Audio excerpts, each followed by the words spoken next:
Hotep, hey, this is Michael Imhotep, founder of the African History Network, host of the African History Network show. I'm a talk show host, researcher, lecturer, writer, and historian. So it is Friday, February 5th, 2021.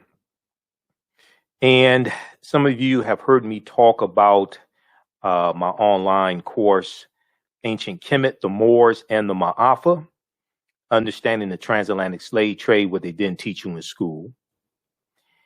And I want to, we're going to run this class in the month of February for African American History Month. So a lot of people have been asking, what am I going to do for Black History Month? So we're going to do a preview of the online course here. And it is going to start up Tuesday, February 9th, 8 p.m. Eastern Standard Time. It's going to run 8 consecutive Tuesdays, okay, in 8 consecutive Tuesdays in the month of February, February and March. And we deal with thousands of years of history, and we deal with what led up to the transatlantic slave trade happening also, all right? So I do a PowerPoint presentation. We have video clips, articles, book references, and we deal with thousands of years of history, and we deal with what led up to the transatlantic slave trade taking place. All right. When we deal with the transatlantic slave trade, we can't start talking about it in 1441 when the Portuguese go into Mauritania. We can't start talking about it in 1619, even though a lot of people talk about, you know, August 20th, 1619 in Virginia. We can't start talking about it there. We can't start talking about the history with us shackled in chains. We have to deal with thousands of years of history leading up to the transatlantic slave trade taking place, okay? And we have the information at our website, AfricanHistoryNetwork.com, AfricanHistoryNetwork.com. So it's right on the home page, and just click on register. And as soon as you register for the online course, you can start watching bonus content. It has the class when I ran it back in 2019. You can start watching all of that content there. All right. And I'll automatically enroll you into the new course. All right. So, you know, one of the things that we deal with is the fact that African people are the original people of North, Central, and South America. And I reference Dr. David Imhotep, who wrote the book, The First Americans Were Africans, Documented Evidence. Okay, you've seen me interview him a number of times, Dr. David Imhotep. And this book deals with 713 footnotes and thoroughly documents the African presence in this country going back at least 51,700 years ago. All right, so usually when I start presentations and things like this, one of the things I say is, you know, I may say some things that are outside the circumference of your own awareness just because you never heard them before, disagree with them, or don't like them. Does not mean that they are not true, just means you have to do some research to understand what I'm talking about. All right. We're going to post the information here for the online course. So it's regularly $130. It's on sale, $80. You can watch from around the world, and you can watch over and over again. We do the class live, and we do a live chat in the class as well. You can ask questions, and then all the sessions are recorded, so you can go back and watch it over and over again. So there was a study from the Southern Poverty Law Center, and I deal with this in some of my lectures. There was a study from the Southern Poverty Law Center a few years ago, and it dealt with what kids are learning about slavery. A new report finds that the topic is mistaught and often sentimentalized, and students are alarmingly misinformed as a result. Okay, and this ties into understanding the fight for reparations and a debt owed, because most Americans don't think a debt is owed when it comes to reparations because they've been miseducated about the history of this country. A new report released by the Southern Poverty Law Center's Teaching Tolerance Project points to the widespread failure to accurately teach the hard and nuanced history of American slavery and enslaved people. Collectively, the report finds that slavery is mistaught, mischaracterized, sanitized and sentimentalized, leaving students poorly educated and contemporary issues of race and racism misunderstood.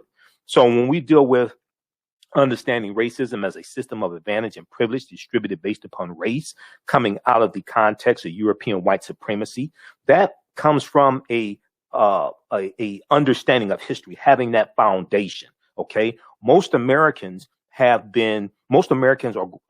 woefully ignorant of history because of the educational system. So therefore, they are miseducated about the history of slavery, the history, the origins of this country, miseducated when it comes to African American history as well. This ties into policies they support, who they vote for elected office. Okay, and just look at the fight over the Confederate battle flag of Northern Virginia, which many people think is the Confederate flag, and it's not. There were 3 flags that flew over the Confederate States of America from 1861 to 1865. That flag that was on top of the General Lee car was never one of those flags. Okay, look at the fight over the Confederate monuments. Those are monuments honoring traitors to the Union who committed treason against the Union based upon Article 3, Section 3 of the U.S. Constitution. But because so many people are ignorant of history, and you have this whole movement called the Lost Cause, and the Lost Cause was dealing with rewriting the history of the Civil War and what the Civil War was about. And you had organizations like the Daughters of the Confederacy financing curriculums and financing this movement to rewrite the history of the Civil War and Reconstruction. To create this whole lost cause movement that the South was fighting for states' rights, and they were being, subjected to tyranny by the Union, the Yankees, things like this. Okay, all right. So there's a study. One of the things I use in the class is a study here from the Southern Poverty Loss, and this is just one of the tools. It's about a 56-page study. Thoroughly documents how the history of slavery has been incorrectly taught in the American schools, and it makes recommendations on how to better teach the history of slavery as well. That's just one of the sources that I use. Okay, let's continue here. So in what it describes as the first analysis of its kind, Teaching Tolerance conducted online surveys of 1,000 American high school seniors and more than 1,700 social studies teachers across the country. The group also reviewed 10 commonly used U.S. history books and examined 15 sets of state standards to assess what students know, what educators teach, what publishers include in textbooks, and what standards require vis-a-vis slavery. Among 12th graders, okay, so they did a survey of 1,000 12th graders, okay, 1,000 seniors across the country. They found that only 8% of 12th graders surveyed,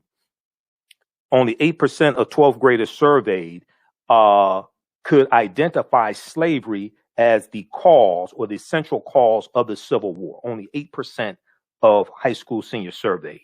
Fewer than 1/3 of high school seniors, only 32%, correctly named the 13th Amendment as the formal end of U.S. slavery. It took a constitutional amendment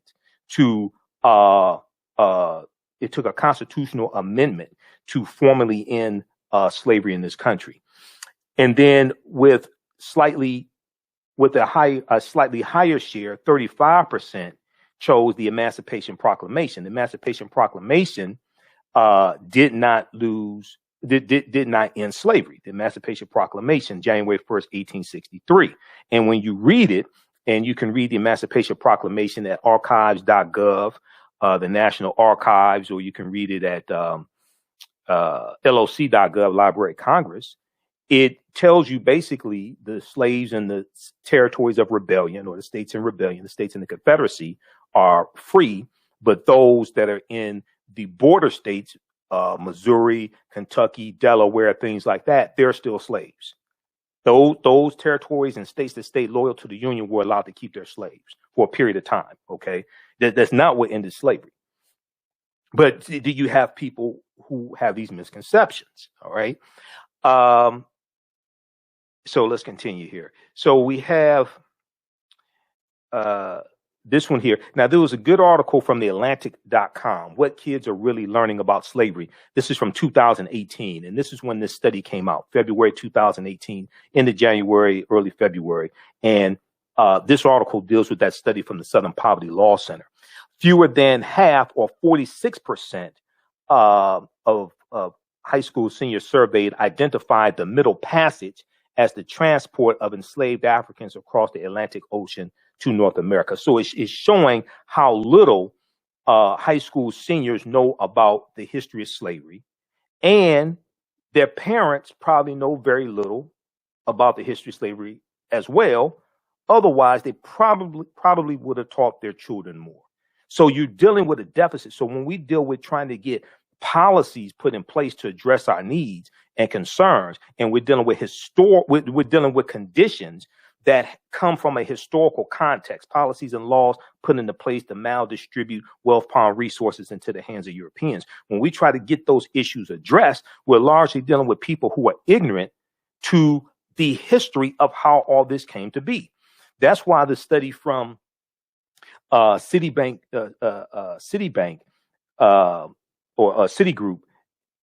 in September of 2020 that dealt with how the U.S. has lost $16 trillion in 20 years because of racism.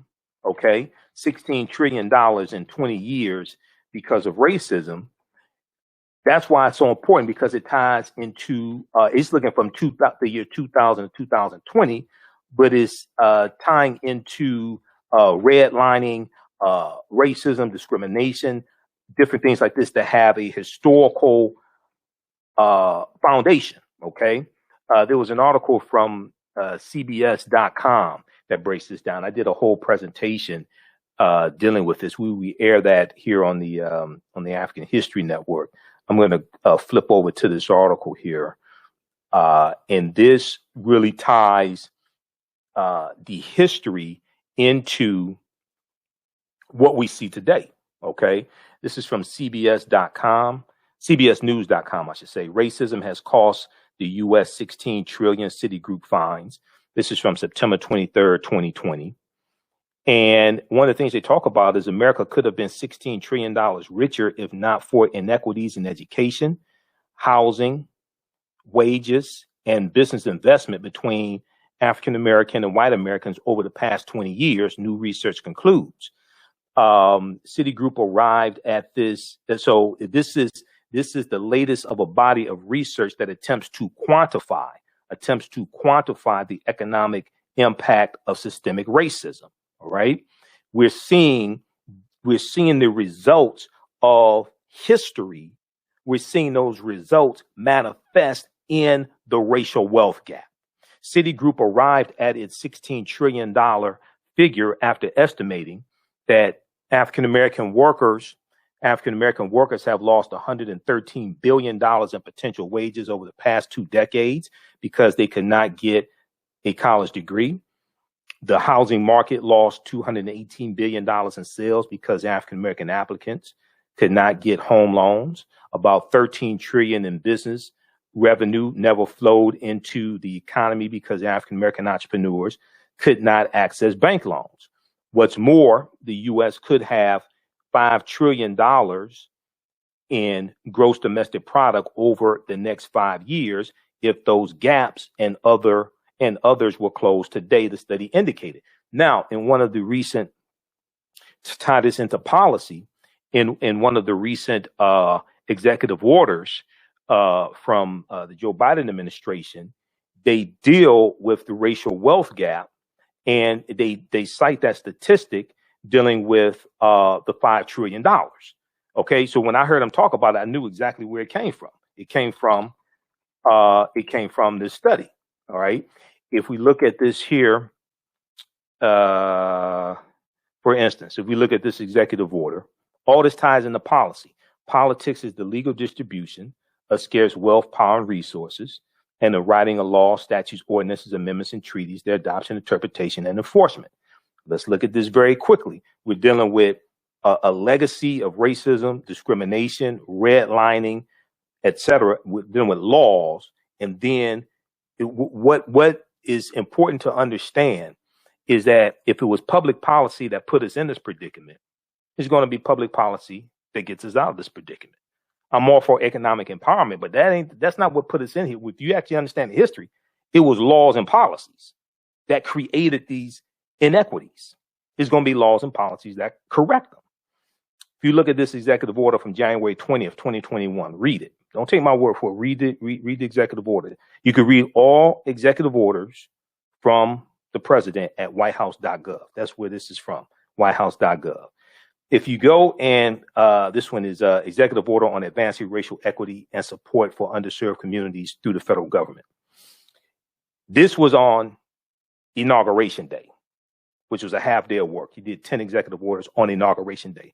Read this one right here. If you go through, for the sake of time, we're going to go through and just get right to what I want to get to. For example, an analysis shows that closing racial gaps in wages, housing credit, lending opportunities, and access to higher education would amount to an additional $5 trillion in gross domestic product in the American economy over the next 5 years. Okay, that comes directly from that study from Citigroup. That study was done by a sister from Citigroup, but that ties into history and understanding history. Okay, so that's why the study from the Southern Poverty Law Center is so important. That's why the type of information that we provide is so important as well. All this ties into history, and it deals with understanding the legacy of racism, legacy of slavery, etc., and all these policies and how they impact us today. One of the things that study from Citigroup showed is how racism negatively impacts everybody. What this is, so see, oftentimes people think, okay, when you look at the fact that the U.S. economy lost $16 trillion, okay, it wasn't just African Americans, it's the U.S. economy. Everybody is being hurt by racism, even though we get the brunt of it. What this study shows from Citigroup is how racism is actually bad for everybody. But you have some people who are miseducated who buy into thinking it benefits them. But no, it really hurts everybody. Okay. So, all right. Let me flip back over to the one from Citigroup. This one right here. Yeah. Okay. So what this study from Citigroup is showing is how racism actually hurts everybody, even though African Americans get the brunt of it. Okay, America could have been $16 trillion richer if not for inequities in education, housing, wages, and business investment between African Americans and white Americans. Okay, and then it shows how the U.S. economy could grow by $5 trillion over the next 5 years if you correct these inequities. How this benefits everybody. But when you have people who are ignorant of history, they don't understand this. All right, let's continue. So I want to go back to the and the last time I taught this class in 2019, this study didn't exist. So there's new information that's come out even since the last time I taught this online course. All right, how's everybody doing? So we're just doing a preview of the online course that I teach. And we're kicking it off in African American History Month. It's going to start Tuesday, February 9th. It's going to be 8 p.m. to 10 p.m. Eastern Standard Time. Okay, 8 p.m. Eastern Standard Time. 8 consecutive weeks. It's called Ancient Kemet, the Moors, and the Maafa. Understanding the transatlantic slave trade, what they didn't teach you in school. Ancient Kemet, the Moors, and the Maafa. Understanding the transatlantic slave trade, what they didn't teach you in school. And this is a 8-week online course that I teach. We deal with thousands of years of history, and we deal with what led up to the transatlantic slave trade happening as well. Okay. All right. So very quickly here, if we so as soon as you register, so the class is regularly $130. It's on sale $80. You can watch from around the world. As soon as you register, you can watch bonus content from 2019 when I did this class in 2019. Okay. And then I'll enroll you into the class starting up Tuesday, February 9th. All right. So I want to show you a couple of things here. If we look at, let's see here. Let's go to, I'm going to do a brief overview of some of the things we cover in the class. So we deal with ancient Kemet, ancient Egypt, and we deal with the 800-year occupation of Europe by the Africans known as the Moors. We do what was the transatlantic slave trade? What were some of the events that led up to the transatlantic slave trade starting? What role did Christopher Columbus play? Because Columbus is central to the transatlantic slave trade spreading. It didn't start with Columbus, but Columbus and his 4 voyages starting August 3rd, 1492. Columbus helps to spread slavery and conquer new lands. And this gives new lands for Spain to grow crops, set up sugarcane plantations. And then you're going to have fights between these European nations over a lot of these new lands that are being conquered and stolen. When did Africans first come to the U.S. as slaves? Because we were here going back tens of thousands of years. So I'm going to show you some information dealing with that. Did Africans sell themselves into slavery? We deal with that complicated history. Were African people in America before the slave trade? Yes, we were. We were in this land before Native Americans even came into the existence. Now, this is not a slight against Native Americans, but no, it's true. We were. The 800-year occupation of Europe by the Africans known as the Moors, because to understand the transatlantic slave trade, you got to understand the 800-year occupation of Europe by the Africans known as the Moors and what the Moors took into Europe, the technology, the mathematics, the science, the medicine, and they're taking teachings coming from ancient Kemet, ancient Egypt into Europe. And this is going to bring Europe out of the dark ages. And then we're going to see all this lead to the transatlantic slave trade happening. And one of the things that's happening in Europe with the African Moors is that the Moors are intermixing into the European population. The Moors are intermixing into the European population. They're having sex with Europeans, and it's producing what we would call today biracial people. It's producing darker complexion people, and we're going to see the Moors changing the complexion of Europeans to various extents in different European countries, especially Spain and Portugal, because that's right above Morocco, Spain and Portugal. And they're going through Morocco largely into Spain and Portugal. We're going to see it in England and Austria. When you look at England, you look at someone like Queen Charlotte Sophia, okay, who was the wife of King George III. King George III is the king that the 13 colonies are revolting against during the American Revolutionary War of 1775 to 1783. Queen Charlotte Sophia was of African Moorish ancestry on her mother's side of the family. Okay, so you're going to see this. You're going to see this in Austria and Germany, things like this. All right, so let's see here. We deal with shocking archaeological discoveries that are causing experts to rethink everything. Because when these archaeological discoveries happen, and there have been a number that have happened since like 2017, the scientists and archaeologists, they say they have to rethink everything. They have to push timelines back. I talk about how they have to back that thing up. Remember the song about Juvenile, back that thing up, all right? They keep having to back the timelines up when new discoveries come out.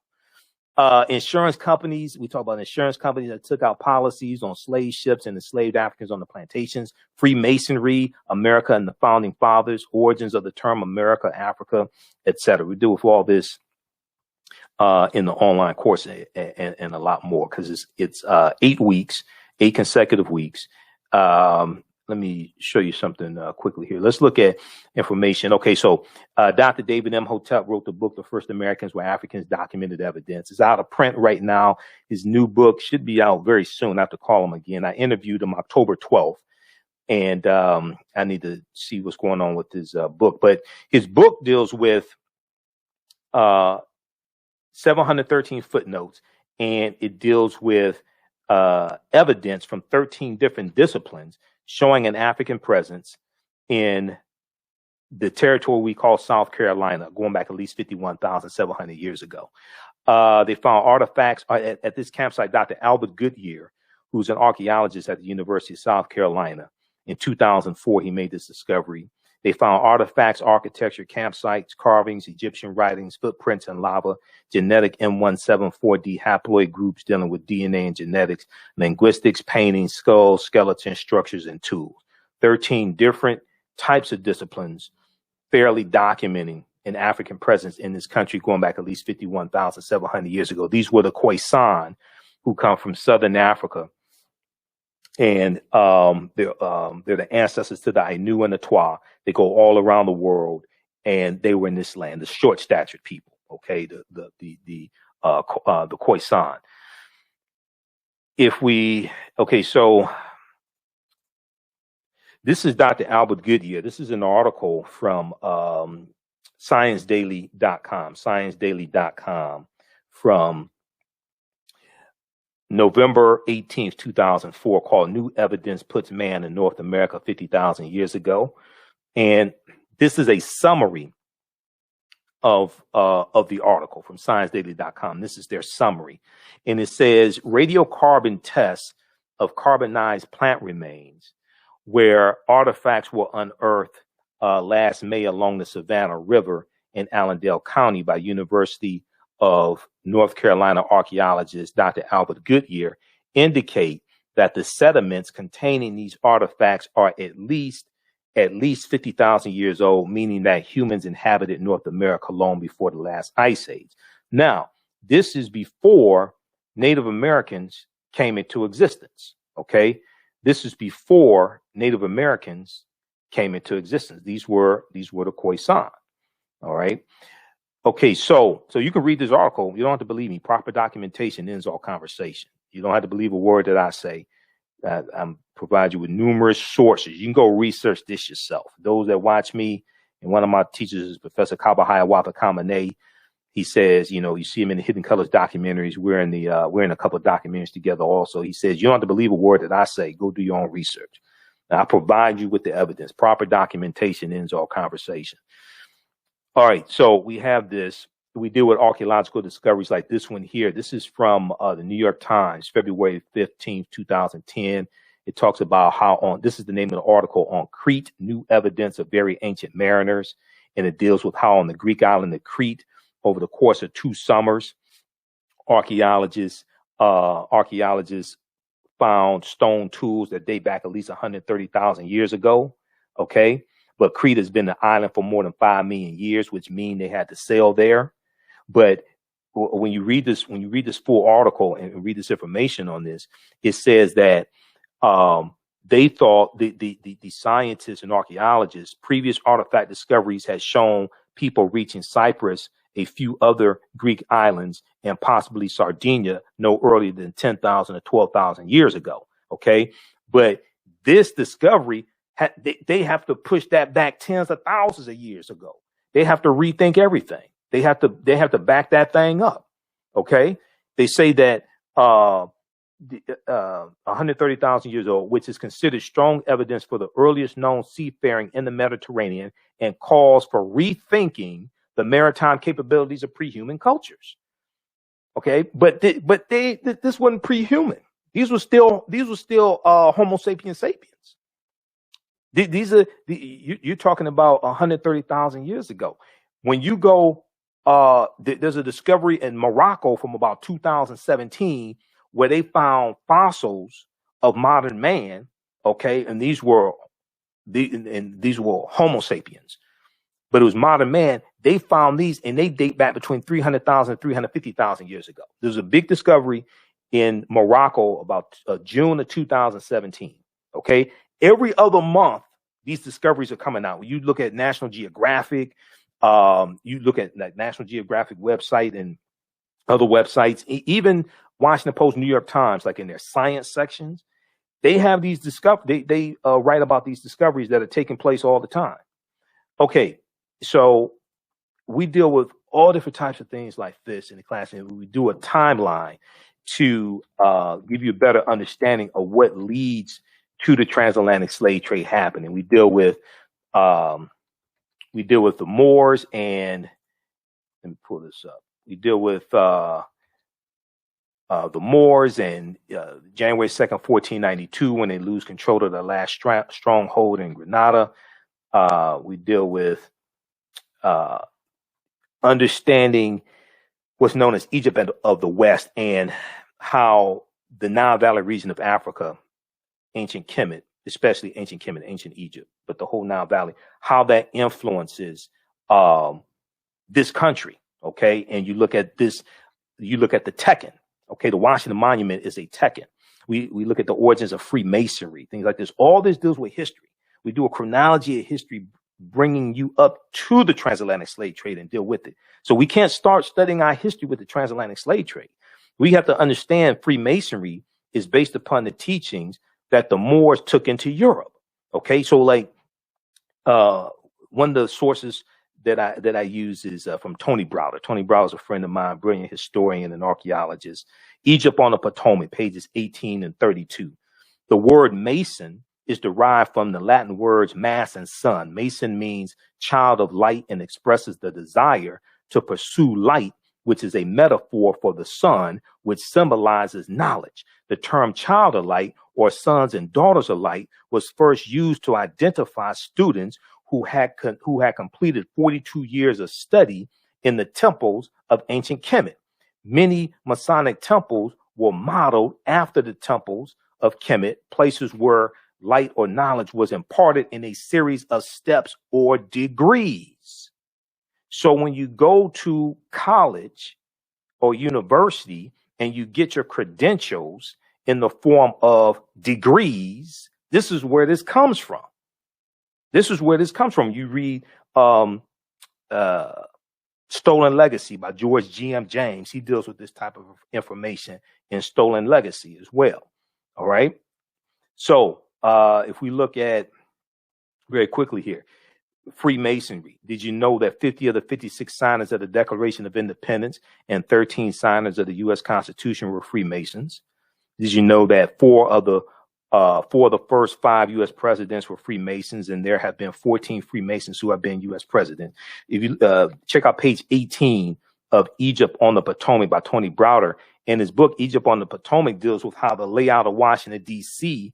is basically a copy of ancient Egypt.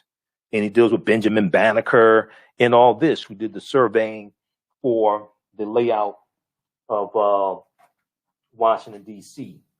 And I have Egypt on the Potomac somewhere around here, because we have Nile Valley Contributions to Civilization right here. These 2 books right here are excellent. So I use these in the class from Tony Browder, Egypt on the Potomac and Nile Valley Contributions to Civilization. Now, you don't have to buy any of the books to follow along in the class. If you want to, that's fine, but you don't have to buy any to follow along in the class. Okay.